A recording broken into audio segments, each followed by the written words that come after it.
Afternoon. My name is Juergen Steinmetz, joining you from the breaking news show in Honolulu, Hawaii. And with me, actually, we have some guests. But first, let me just say Dr. Peter Tarlow is joining us as always from College Station, Texas. We have very little time for the weather, but it's beautiful here. And we're going to hear also how the weather in Cusco is. And hear this from Maria Del Pilla, and I will explain who she is. But Peter, real quick, how's the weather in Texas? The weather today is great. It's 85 degrees in Fahrenheit, or about 28 degrees Celsius. Blue skies. It's a beautiful day, and everybody's happy. So let's go to Maria. Maria, you're the president of SKAL in Cusco, or you're with SKAL because I met you in Croatia a few months ago at the SKAL conference. I'm sorry, I missed you. Are we still here? Okay, can you hear me? Yes, Maria, can you hear us? Maria? Maria, can you hear us? Sorry, yes, sorry. Okay, there we're back.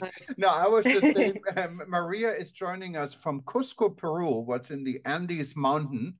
It's a beautiful place, and it's a place where tourists love to go. I've been there many, many years ago, and I still remember.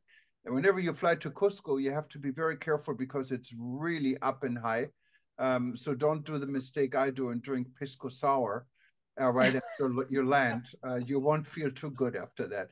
But Maria is joining us from Cusco. She's going to tell us a little bit more about the weather because there are some protests in Cusco right now. And this is a development in Lima. She told me earlier 80% of the tourists are gone because of the political situation. Tell us, Maria, besides the weather, what's going on? Yes, well, today was a very sunny day. Here we are in the middle of our rainy season, which goes from end November until late March. I'm sorry, I did not say hello to all of your audience before. My name is Maria del Pilar, as you mentioned. I am the president of the SKAL International Club here in Cusco. And as you said, we are fortunately having very political issues right now. We have had almost an 80% of cancellations in tourism due to this protest. Today has been a very tough day for us. However, we are still working. We are still trying to keep things safe for our guests coming in. And we want to do our best here. And we really appreciate you giving us this opportunity to let everyone know that here in Cusco, despite all of the things going on, there's still lots of people who work in tourism, and we are trying to help everyone in hospitality so that we can keep our works and keep giving our guests the best experience that they could here in Cusco. No, thank you very much, Maria. And maybe you can give us a little bit of background. I understand a former president was actually replaced and he's in jail, and there's now another group protesting. It's not quite clear for someone who doesn't live in Peru what's really going on. Yes, unfortunately, ex-President Castillo made a coup in December 7th, and he did not get support from our military. So he was put in jail, and now Dina Boluarte is our new president. She was vice president for Mr. Castillo. So according to our laws, once Castillo was out of power, who had to assume was Dina Boluarte, which was his vice president. So the people protesting are the people who elected for Castillo. They're asking Dina Boluarte to resign and to call for elections, and also that the Congress shuts down. However, what they are asking for is something that is not correct at the moment. They said that Dina Boluarte don't represent them, but she was in their in the list that Castillo had. Right, and she was elected to serve if the president could not serve. She's doing exactly what the Peruvian Constitution says. So exactly, you are 100% correct. The real issue is that it's important to separate the world of tourism from the world of the politics. and make sure that tourists can come. Peru is one of the great tourist countries of the world. I know Peru from top to bottom, and it's fantastic. And we have to figure out ways that people will not be afraid of the political situation, will not interfere with tourism. And I see we have Mr. Valencia here. And Peter, thank you. I wanted to introduce who's joining us, and thank you very much for your time. Is the former Honorable Minister for Peru and Estent, Mr. Roger Valencia. And I think, Honorable Valencia, you're joining us from Cusco. Welcome. Thank you very much. Thank you very much for this invitation and for the opportunity to talk to your viewers all over the world. Thank you so much. Yeah, and we've been talking a little bit, just real quick. I'm joined here by Maria de Pia in Cusco, who I met at the SKAL conference in Croatia a while ago. And we actually sat on the same table, I believe, and had a wonderful dinner. Exactly. And with me is Dr. Peter Tarlow. He speaks fluent Spanish. He's in College Station, Texas, and also, I think, has done some work in regards to safety security. He's a safety security expert in Peru. I myself, I'm the publisher for eTurbo News. We're also doing the Breaking News show. It's part of our publication. And I've been to Peru many times. I actually had an office in Peru back in the 80s, even though I don't speak Spanish. I've been to Cusco, and I got sick, and I made the mistake of drinking pisco sour after you get off the plane. What's the wrong thing to do? But it's a wonderful city. But I've been all over Peru. I have many friends in Peru, in different parts of Peru. Actually, one of my German friends, I'm originally from Germany, is married to a Peruvian doctor. They have 2 kids and live in Lima. So everything going on in Peru, it comes very close to me also personally. We want things to be okay in Peru. And maybe you can tell us also in your words, what is going on? We understand the political conflict. We also understand tourism is very important for Peru. How does it play all together? Thank you, Juergen. And thank you for for having such good memories of my country. As you know, Peru is a very diverse and very large country in territorial terms. So things all over the country, it's very difficult to actually talk about whole Peru in many different ways. Number one thing is to understand that the former President Castillo made a really poor government, extremely poor government. And he was plagued by a number of issues, including 7 investigations on misconducting bids, misusing funds, appropriation of funds, etc., etc., etc. And finally, after 2 attempts of the Congress to actually impeach him on those bases, he decided to attempt a coup d'etat, perhaps the only coup d'etat in the history of Peru, and certainly, I believe, also in the history of Latin America, that nobody followed. He was left alone. He attempted, he made a speech on television, publicly announcing the dissolution of the Congress, the dissolution of the judiciary, the dissolution of the prosecutor of the country who was actually investigating him. And nobody, nor the army or the police or anybody, not even his own ministers, follow his rule. So as a consequence of that, he was impeached by the government, by the Congress, and the legitimate direct successor was his VP, Vice President Dina Boluarte. But before this, the Prime Minister of Castillo, before this, his aides had warned the country, had said if Castillo doesn't succeed on this grabbing of total power, there will be a bloodbath.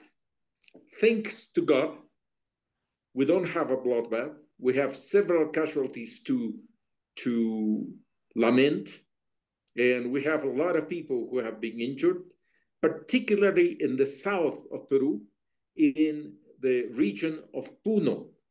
Puno is one of 24 regions of Peru. You know it. It's where the Lake Titicaca is located, right at the border with Bolivia. And in violent riots, which have lasted for 5 days. And after the 5th day, with everything going sort of orderly, at the 5th day, they decided to conclude these riots violently, which has ended into several people that we have to lament died, 27 of them in the city of Juliaca. So this is a very sad but very unusual situation in the country. We still have the scars of Marxist movement that was called Shining Path of the 80s. And of course, the country does not want to repeat that violent cycle. And this is where we are now. There are some regions, particularly in the south, particularly in Puno, but not only in Puno, also there have been protests in Arequipa, much less violent. There has been protests in Cusco as of today. Yes, thanks to God, not a violent one. And everybody respects the right of the citizens to manifest their disagreement. What the government has said is that it cannot tolerate the destruction of private or public property or attempts against the lives of policemen or any other citizen. And this is where we are in the right direction. I was watching I have a lot of friends in Peru. I work in Huánuco, so I know Peru inside and out. And I got 30. I'll be in Peru again in March. I know I got 3 hours worth of films today from what was going on in Cusco. So I have lots of it. I think it's important to emphasize not all of Peru is in flames.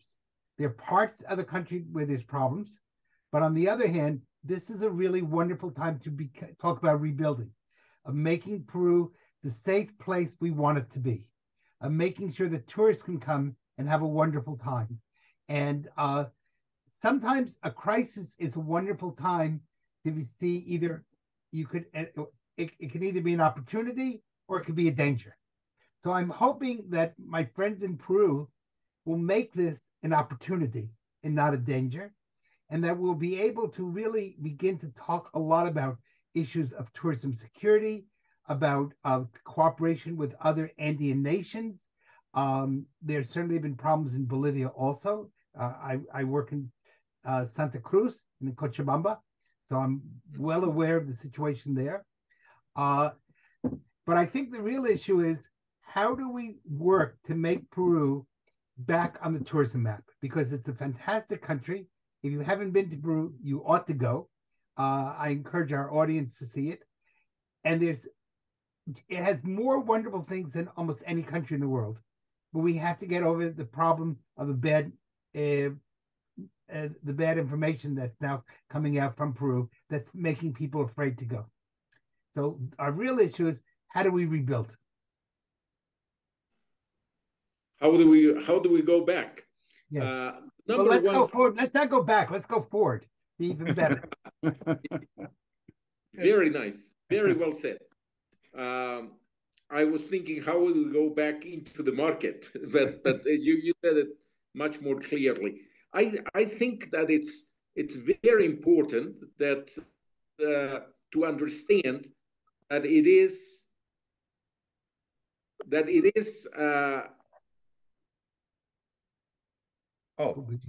I think we lost Maria, but we have Maria still there, so you can Maria, jump in. Maria, what do you think? Is it time to think about rebuilding? You think you're too much into the conflict right now, that there's really it's not the time to think about rebuilding yet? You're coming from the business sector. I mean, you know what's going on. I think you're muted, Maria. Okay, here goes the yeah, you have to unmute. Yeah, there's Roger, I think, back. No? Yeah, so there's lots of things that we have right now to work in. One of them is obviously gaining back the confidence in our guests coming in.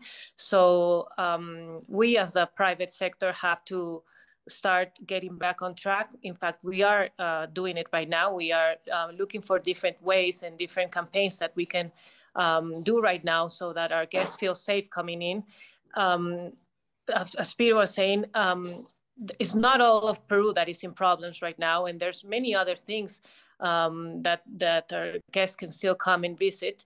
So I would like everyone to know that we are still keeping strong here. Things have gone very, very difficult, but still we are working in many ways to gain the support back. And I thank you again for letting us transmit this to your audience.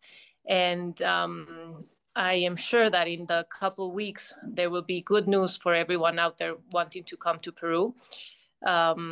Hopefully things will get better in the next weeks.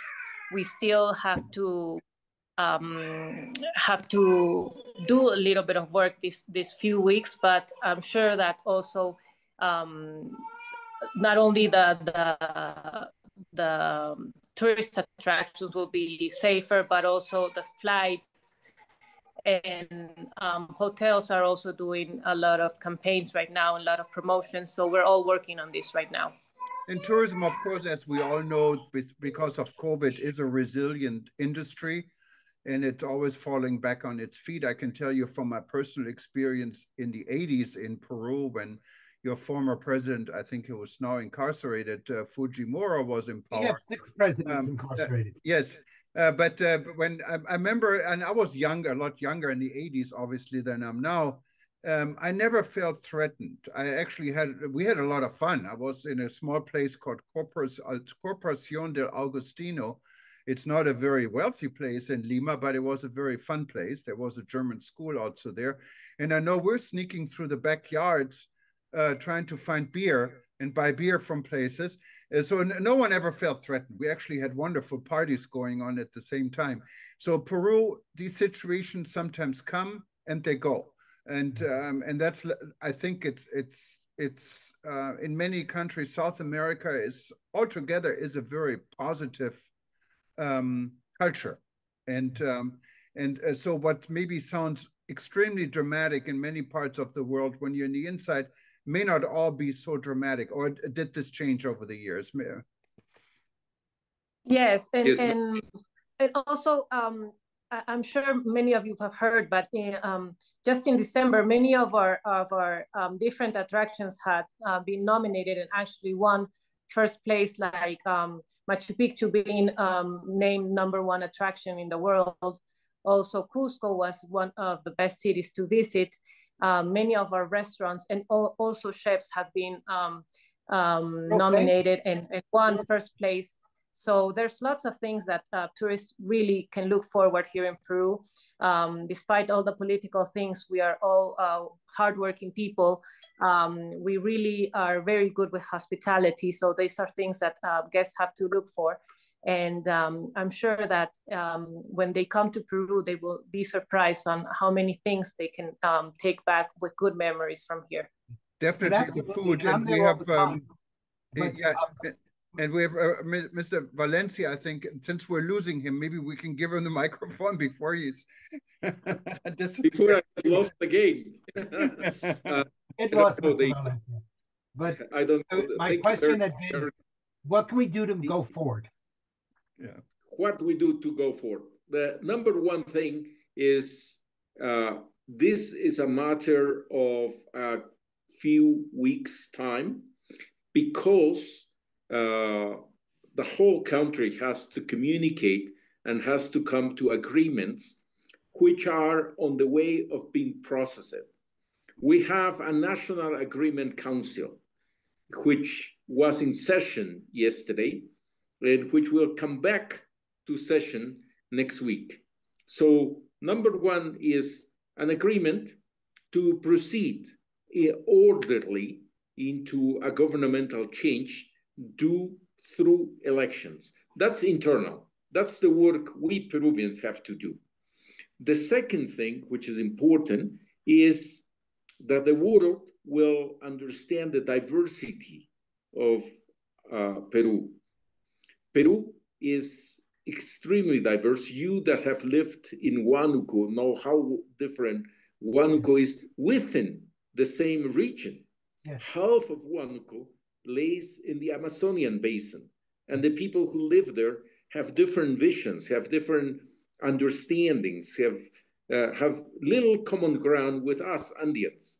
And the same with Cusco and Puerto Maldonado and the coastal people. So Peru is an archipelago of different identities that come together by calling ourselves Peruvians. And so this agreement will generate another wave of stability in the country. Peru, we have to remember, in the 80s was a very poor country. And thanks to a real one generation work of Peruvians, Peru has become a middle income country. Some services, and today we say in Peru, it's not matter whether you are on the right or on the left. Efficiency on the governmental services, quality of life, and a goal, a common goal. Peru is a cradle of civilization. 5,000 years ago, people in Peru were responding to the same questions that humanity has had all over.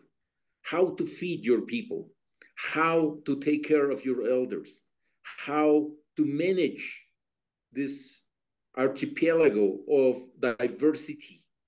And the response to it is called today Andean culture. So in a world that has become a global village, Peru has a huge task to add diversity to this global village. So we need to translate ourselves into the contemporary language to add color, to add diversity for the world. And the best way of understanding that is coming and visiting us. So we have our arms open to the travelers of the world to show them not something better or worse, just different. And as Valencia, Juergen said, I want to really have open arms. I really want to encourage you to be planning now for when this particular difficult period ends. One of the things you might want to do is think of Peru as many nations in one nation. So you can get to have multiple experiences all in one country. And that, I think that also kind of separates some of the other problems that you have. I also want to encourage you all to be thinking of new programs to make visitors feel safe. And that means coming up with everything. For example, during the beginning of the riots, there was the problem that tourists couldn't get food.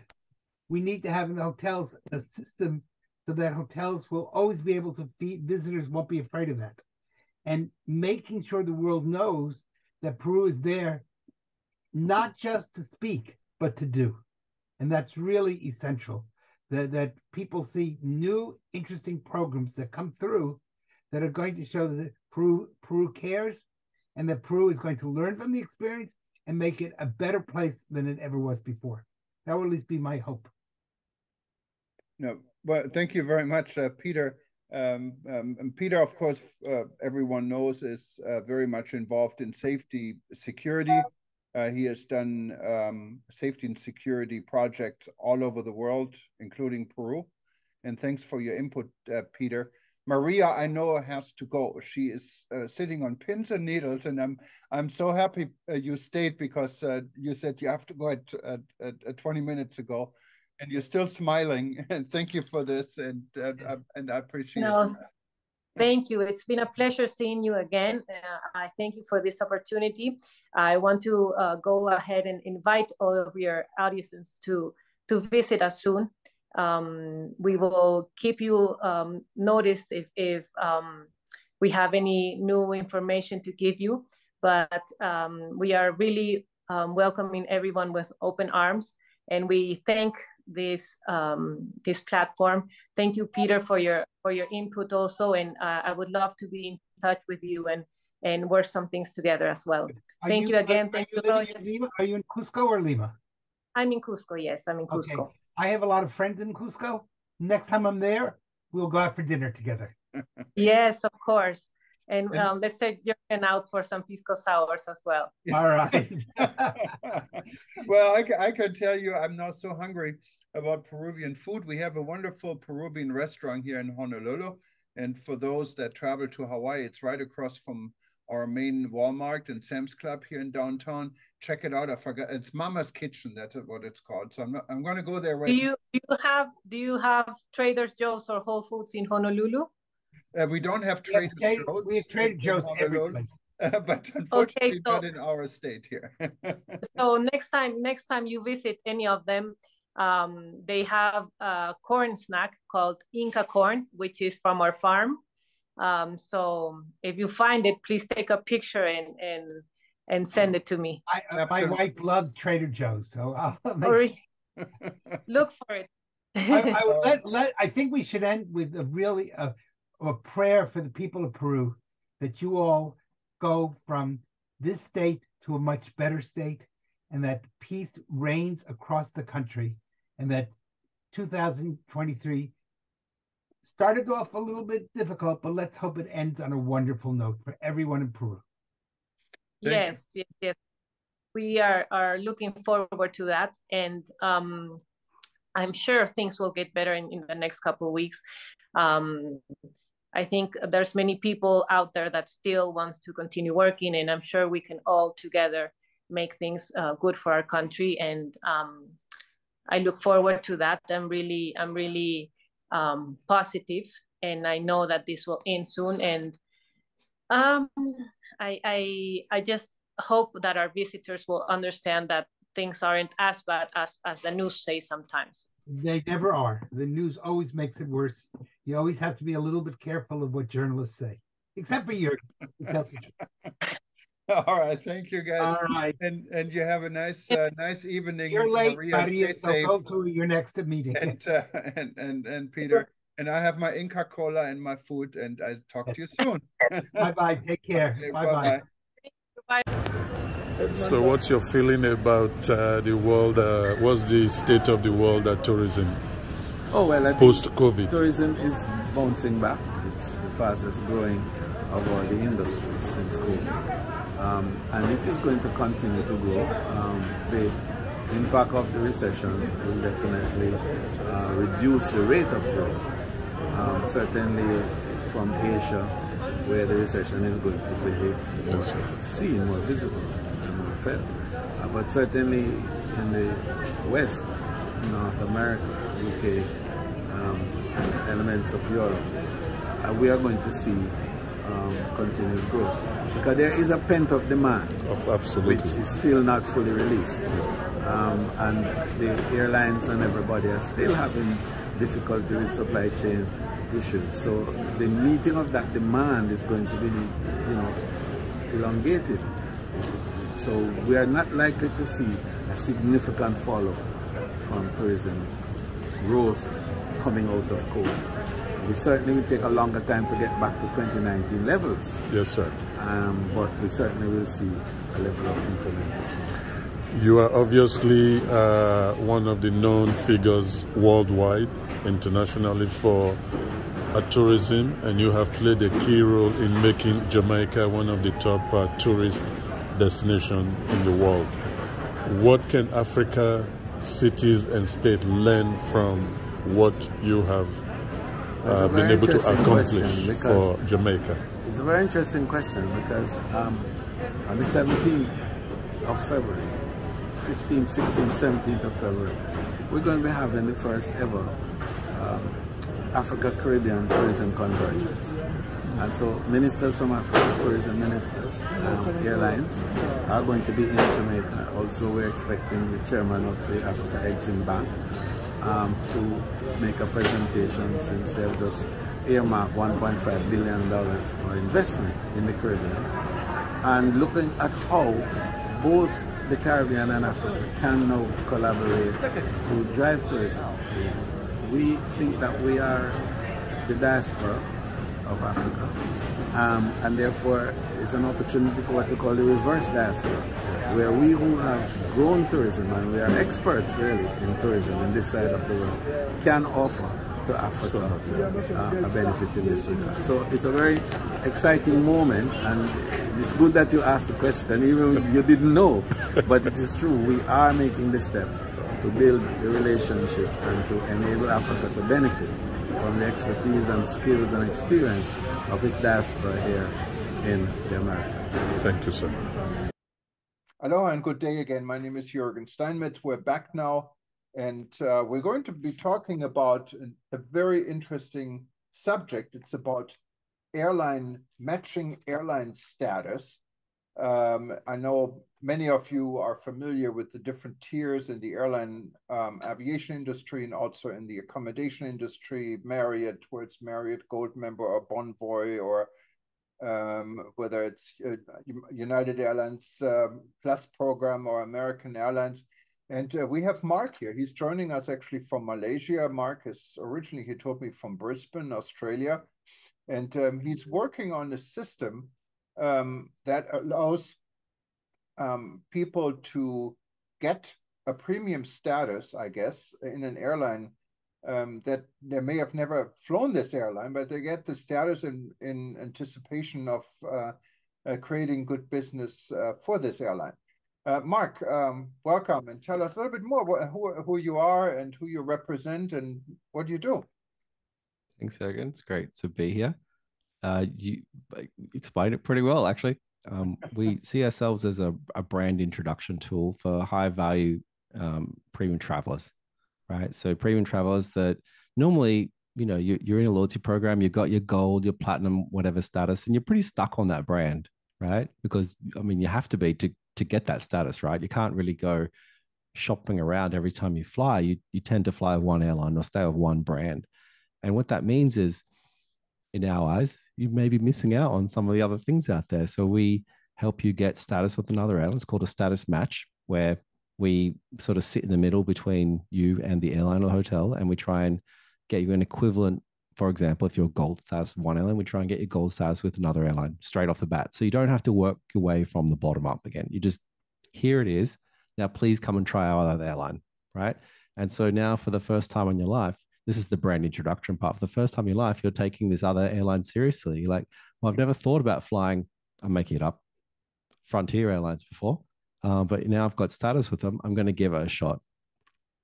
And the status, where does it start? I can tell you from my own experience, I travel a lot, and a lot of our readers know, because they see me everywhere in the world. And so I'm a 3 million mile flyer with United Airlines, for example, what gives me a 1K status for life. And there is, besides global services, there is no higher status. Global services, I guess you only get by invitation. You don't get it because you fly a lot.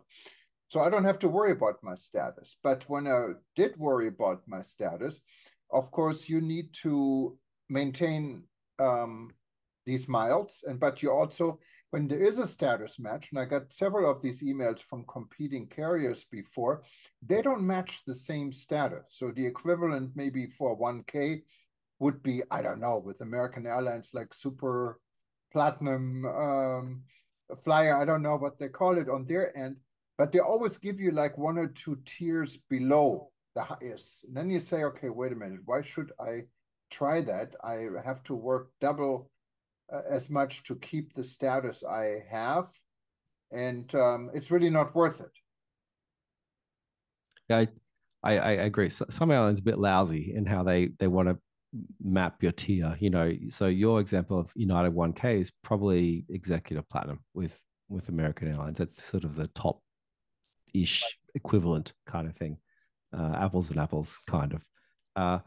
You know, the real magic is airlines that do the opposite of what you say. And we work with a bunch of airlines that have done exactly this. In fact, we encourage airlines to do this, which is actually give you something more than you can get with your current carrier, right? So let's say, for example, you're like a gold member with one airline, and that gets you lounge access, priority boarding, extra bags, that kind of stuff, right? Let's say airline B comes along and gives you platinum status. They don't just match it, they kind of match +1, right? So now you've got platinum status with airline B, right? Because you haven't flown them, you're interested, you've now got this platinum. So now the platinum benefits on airline B are actually more than what you get on your main airline, right? So when you're booking your next ticket to travel somewhere, what goes through your head is, I can fly my main airline with my gold status and get a business class lounge access when I fly coach. Or this brand new shiny platinum status I got over here, I now get first class lounge access. I get a few extra perks. I get to choose the front row of coach. I get the extra whatever it is. I earn more miles. Right. You know, there's just a few little things. And so what do you think is going to happen when you're making that decision? Do I spend $5,000 on airline A or $5,000 on airline B? You're going to go with the one that gets the most perks, right? You're at least going to try it, right? No, and therefore, at that point, the status match has worked. It's driven incremental revenue to the airline that they would never in their life have ever seen without giving you that status match. And airlines do that, so they're actually up the status.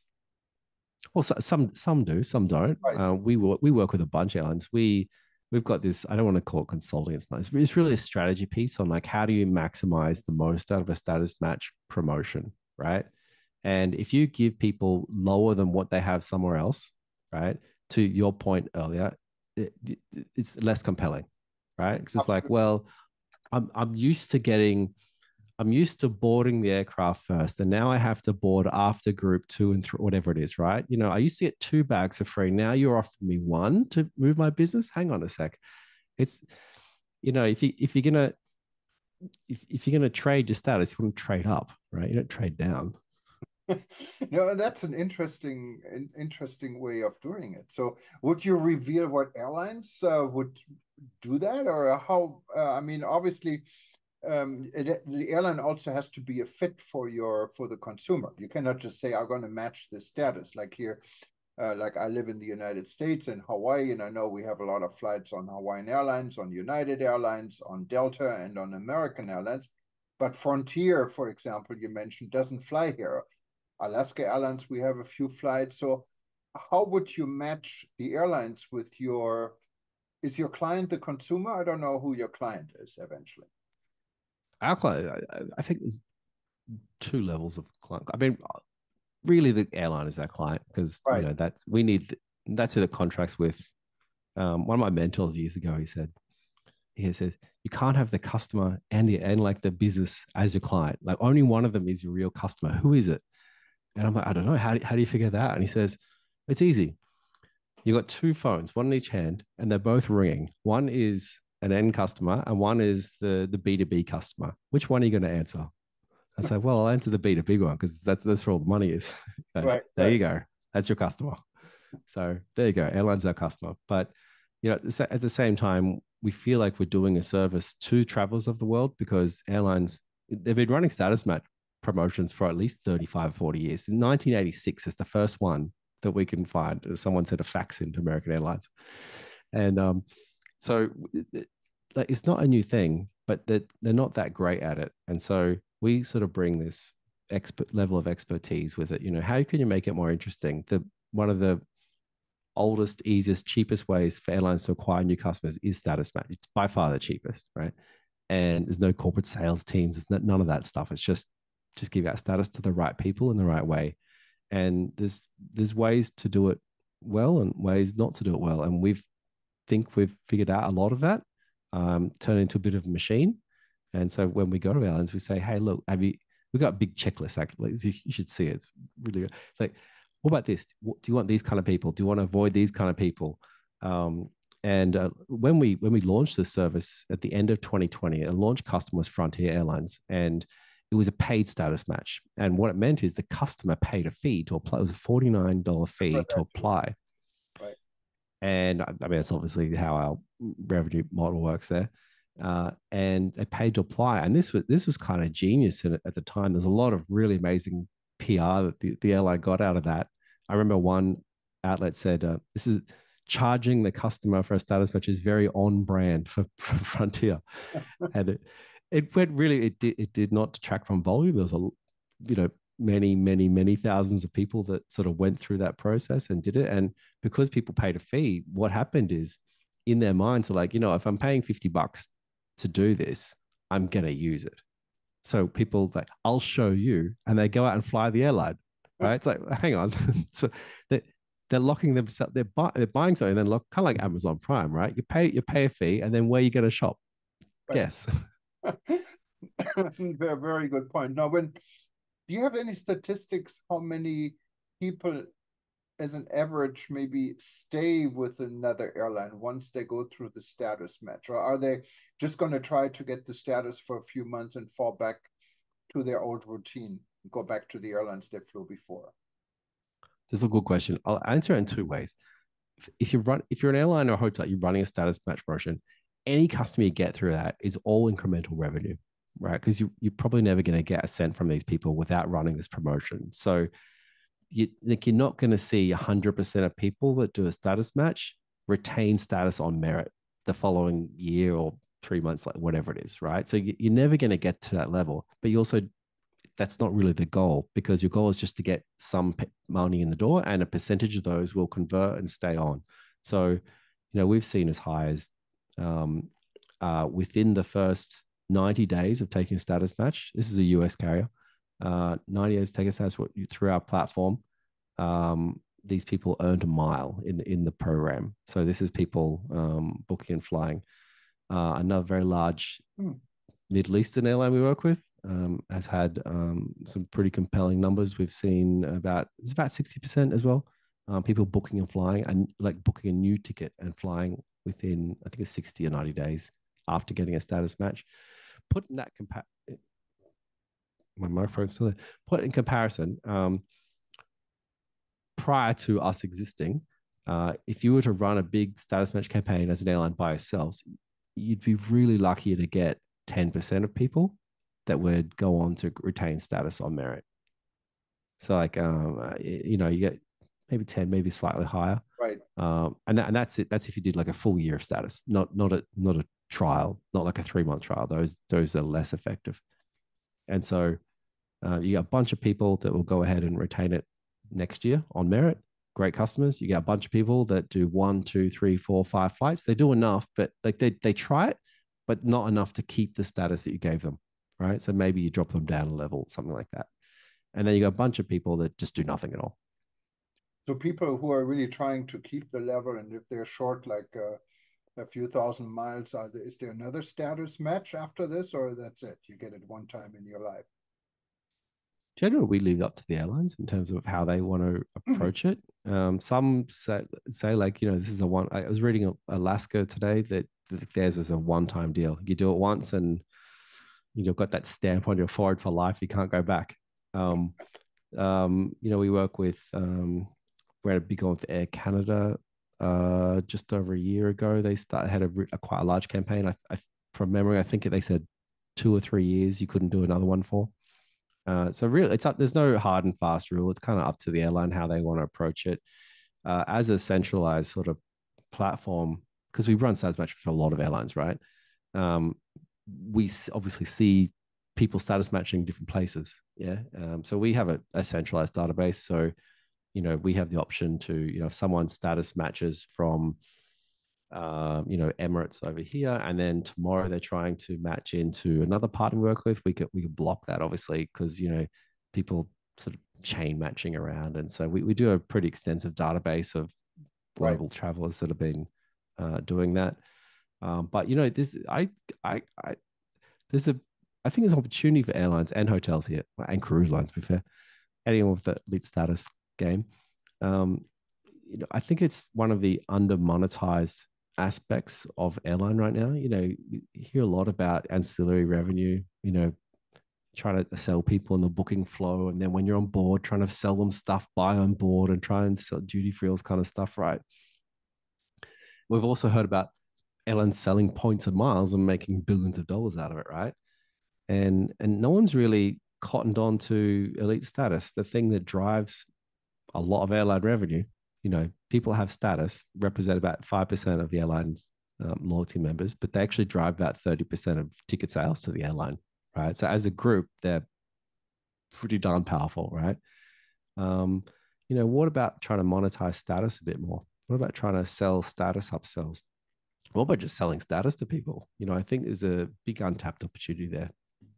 Interesting. And you mentioned also hotel status. So you also match hotel status or just airlines? I think there's a work across. Sorry, big cough there. This would work across hotels as well. Absolutely. Hotels actually could do a lot more with status because they have less restrictions. Airlines, especially in a big alliance, right. They've got like Star Alliance, One World, SkyTeam. These guys put some controls and restrictions about what airlines can do with status and how they give it away and all this kind of stuff. Hotels, less limited like that. Just like airlines outside of the alliances are less restricted and they can do more, which to me, there's like dollar signs in my eyes here. Like you could do more, you could sell more, you can package it up, you can sell things to partners, you could. So big opportunity, I think. On the hotel, let me ask you something. I don't know if this is something you guys have thought about or are already doing. What drives me wild with hotel, I'm probably a Hyatt guy because I'm a globalist with Hyatt now for the last God knows how many years. And sometimes I stay more than 100 nights a year in Hyatt. So if I spread it out, I could probably be a top on many systems. I'm also with Marriott, I'm up there with Platinum. But what drives me crazy is, and I don't do that, but let's say you attend a conference or you decide to book a package through Expedia. It doesn't make any difference what status you have and how many nights you stay in a hotel. You get nothing. There's no status. It looks like you never put your head into a pillow and you never entered this room. Why is this? Is there a system you guys are in where you say, okay, we're going to explain to Marriott or to Hyatt and match and allow these nights customers have spent to actually generate a status with you so they come back and stay more with you? This is one of my pet peeves as well, actually. You go find a nice rate, an OTA, you book it, and then, sorry, sir, we don't recognize your diamond status here. It's like in the consumer's eyes, they don't care where they book. The hotel's making money. It's the same, probably the same rate, you know, on the OTA or through the conference or direct, wherever it is, right? It's not the customer's fault that there's, you know, all these contracts in the background and commissions being paid and all sort. Like the customer doesn't care. It shouldn't be their problem either, right? I just know I paid my $1,000. I'm a gold member. Show me the money, right? So yeah, that's my pet peeves. Had that issue for a long time as well.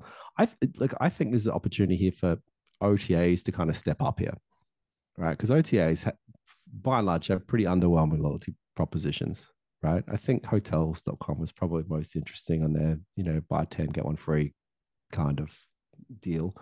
But outside that, they're all pretty boring, to be fair, I think.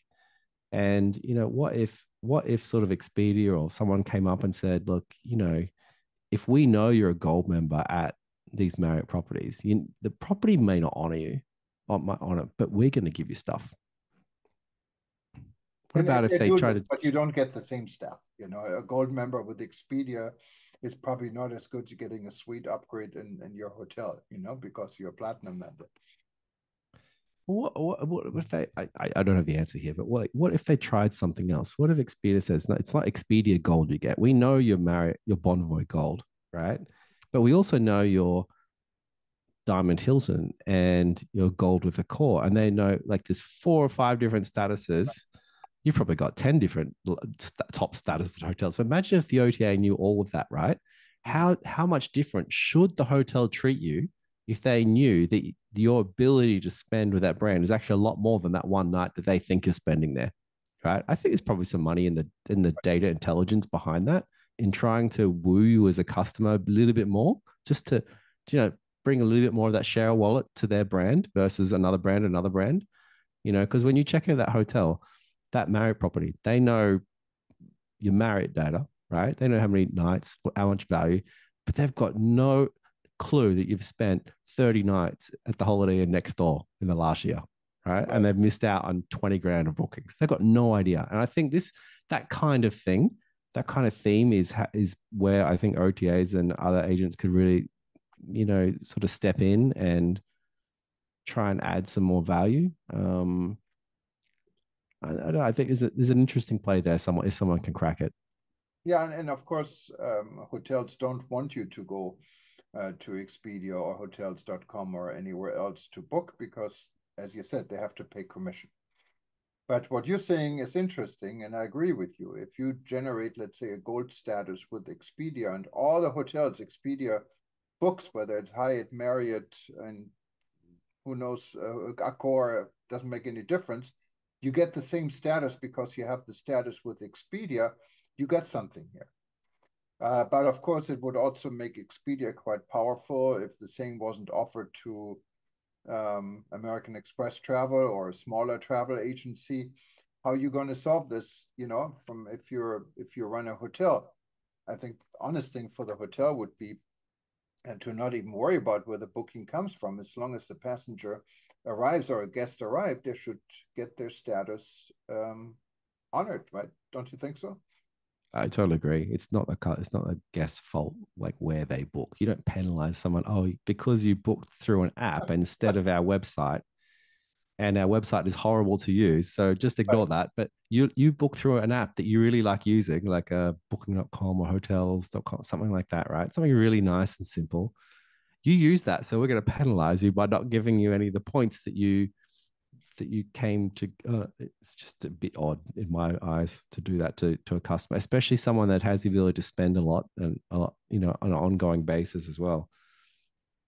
So I understand why OTAs have more power.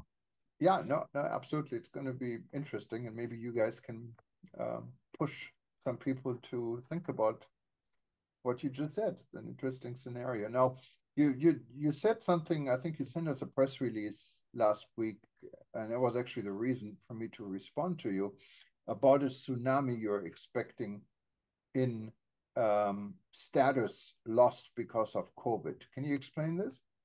So it's not an actual tsunami. It's a virtual. I hear everyone panicking. To get everyone's attention.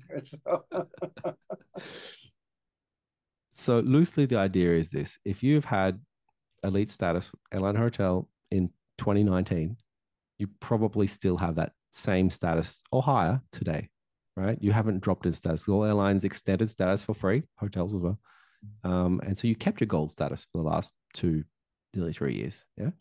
And, it had to be done. They had to extend that because a lot of people couldn't fly, right? They couldn't travel. And it makes no sense to try and force someone to go on a plane and 3 weeks of quarantine over here. Like, no one's doing that, right?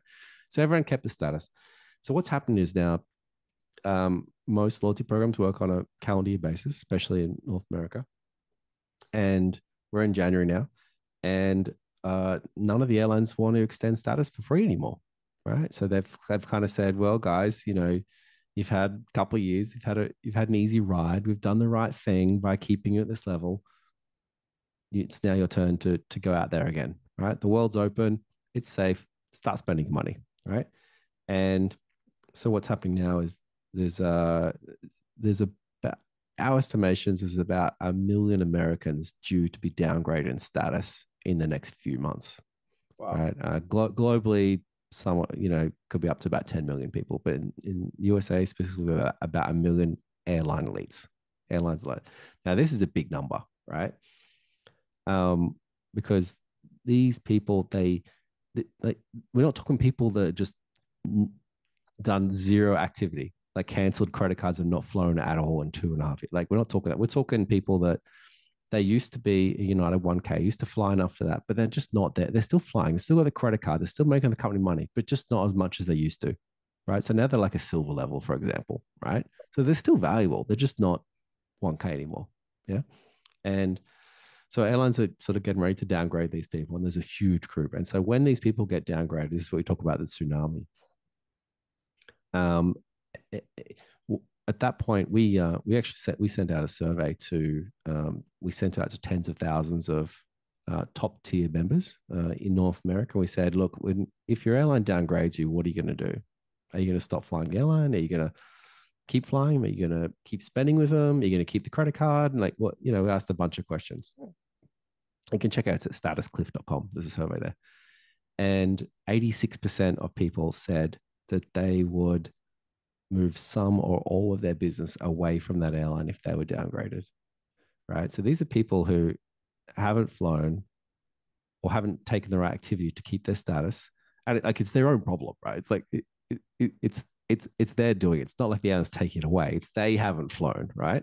And they're still saying, if you take it away, I'm not going to do any future business with you, right? And that's because, for airlines last 2 years have been branding into people's brains, you're a valuable customer to us. You're one of our most important customers. Thank you for your loyalty of all this. Thank you. You're the best. You're the best. You're the best. And now they're saying you're not the best anymore. You're just a silver now. That's kind of the message. And when these people get downgraded, we're seeing it's about just over 86% of people saying they're going to move some or all of the business to a new airline, which in our eyes represents a bit of an opportunity for other airlines to pick up those customers through obviously a status match, right? So you got 1 million people about to be downgraded, and especially like low cost airlines, right? Imagine they come up. Imagine a low cost airline tomorrow launched a big, maybe will happen, launched a big status match campaign and said, "Hey, is your airline downgrading your status? Come here, we'll match you. Just give us a try." You may not have thought about flying a low cost airline before, but now that your other airline doesn't love you anymore, you can come try us. I know, and it's really an interesting story, and thank you, Mark, so much for being on the show. I think people really enjoy this. Maybe we should definitely have you back and see how this all develops. Because now it's pretty much the time. It's January, and I know most of the statuses they go to like February or March from the year before, and I have to say I was one night short on my platinum status with Marriott. I give plenty of nights to Hyatt, so now I'm going to probably be a gold after this. So does it mean I would never go with Marriott? I probably won't. I probably won't stay at Marriott next year. Forget it. And people, you never know how people think. But maybe Marriott comes along and said, "Look, I mean, you've been a loyal customer now for so many years, and we're going to keep your status now this year." That would be a good thing to do. But let's see how airlines and how hotels react.